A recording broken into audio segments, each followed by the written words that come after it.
Gaming Guy 88 here, back with another video, and this one is on my top 5 video game controllers.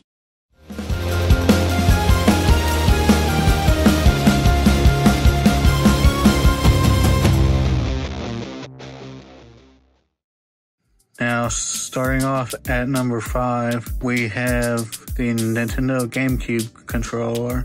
It's just a very comfortable controller, especially with the L and R buttons. Just how much room there is for your fingers. And of course, you can get to all the buttons easily, and the thumbstick, and just everything about this controller. Well, almost everything. I wish the D-pad was a little bit bigger, but I still think they did a pretty good job. Now, at number 4, we have the original Xbox Controller S, which made its debut over in Japan prior to arriving over here in the States. It was made to replace the much bigger Duke controller, which I also happen to like, but like most people, I like this controller more.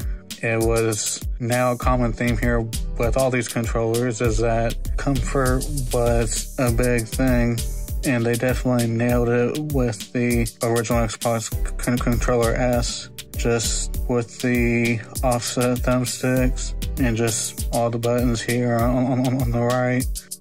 And of course, there's space up here for external memory cards, and it's just a really good controller. I have a lot of good memories with the Controller S for the original Xbox.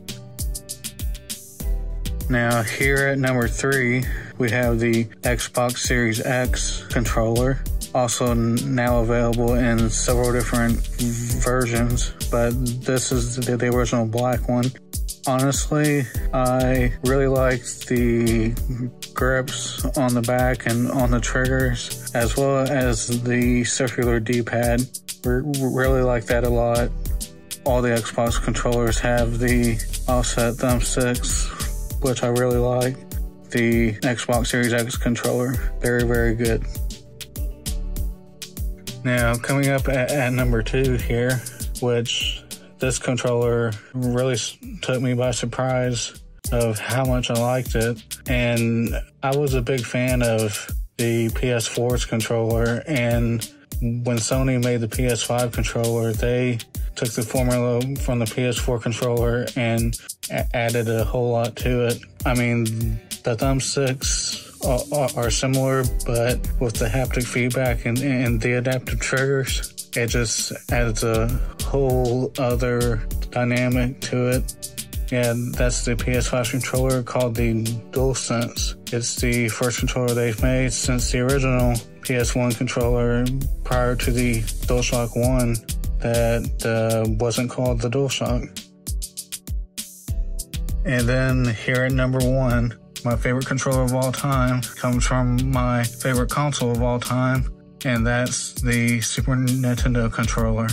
I mean, what can be said about this controller that hasn't already been said? It features a classic, almost dog bone-like design. Got your traditional D-pad there, select and start, X and Y, B and A, and it all just works exceptionally well all together. So yeah, the Super Nintendo controller is my favorite of all time.